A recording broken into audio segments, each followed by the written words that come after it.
One day I pondered, is there Spongebob in Roblox?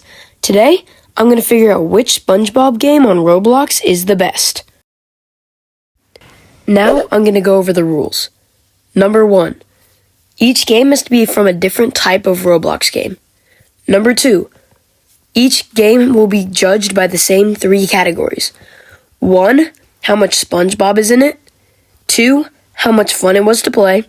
And number 3, how free to play it was, because most games are probably going to be pay to win. The final rule is I only have 20 minutes to play each game. Without further ado, let's get into the first game.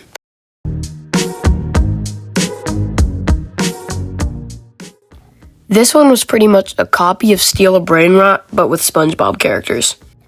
I started by getting a SpongeBob, and then it came to my base. Got some more, stole some guys, made kids leave. The normal steal a game concept. That's all this game really was. It was just retextured Steal a Brainrot. Now it's time for the ratings.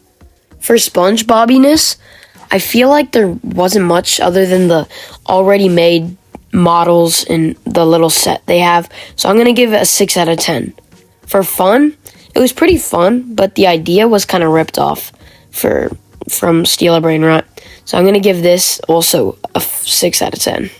Now, it very much struggles with free-to-play. I couldn't find anything. And then when you look at the store, golly!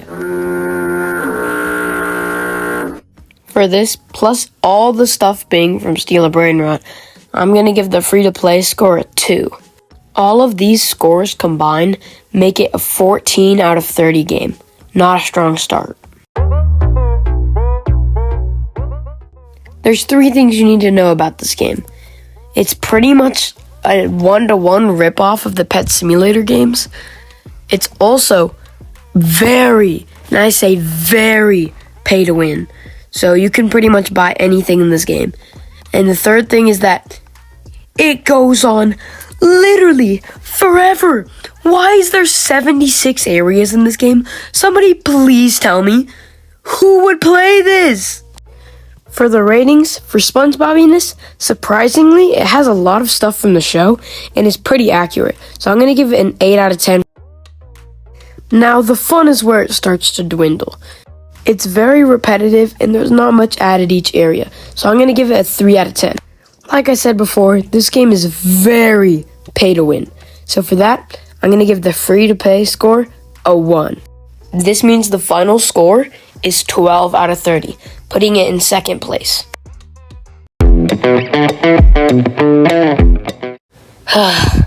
What has my life came to?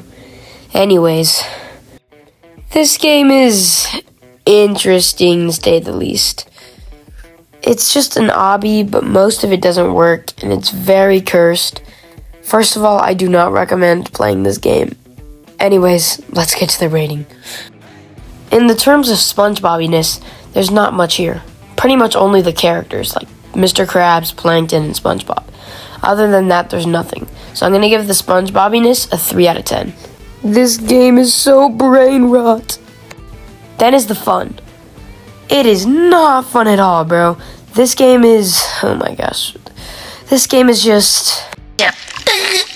Oh, brother, this guy stinks! The game doesn't work. It's super generic and is not fun in the slightest. I'm giving it a 0 out of 10 for fun.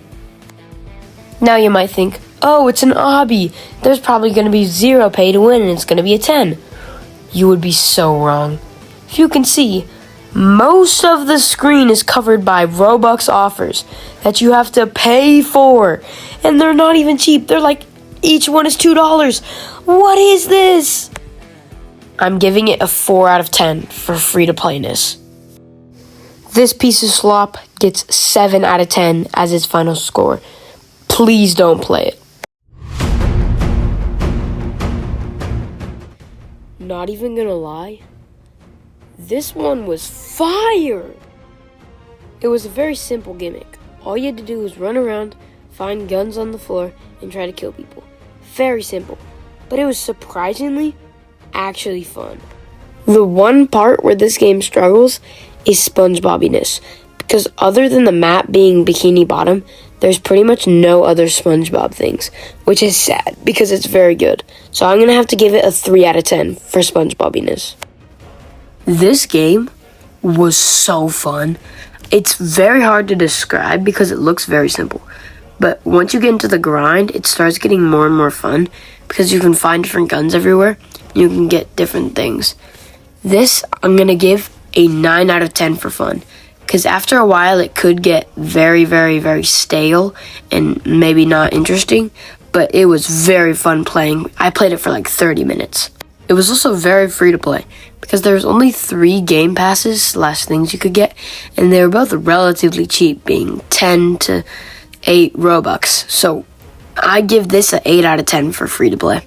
All this combines gives it the highest score yet of 20 out of 30 for this silly little game. This is the leaderboard so far, going into the final game. And last but not least, SpongeBob Tower Defense. This one is by far the most popular, averaging around 20k players, and I can understand why.